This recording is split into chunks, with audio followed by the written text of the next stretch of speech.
If I split up my time with how much we spend on actually doing things, on top of recording and editing and the YouTube live chats that we do as well, and the shorts, I always try to reserve about 20% of my time for learning. And I don't just mean at my desk. It might be early morning when I'm in bed, or when it's late at night when I should be sleeping.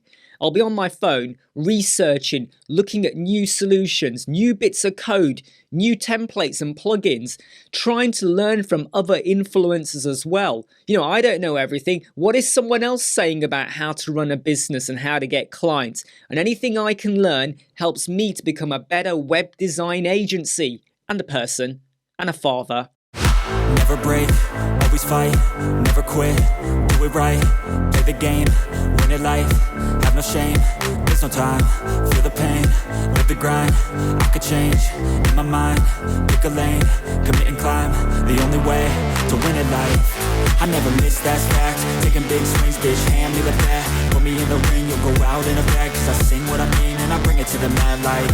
Ain't got time to kill, I got time to feel, I took the red pill, I know life's short so I wanna live real, but how's it supposed to feel?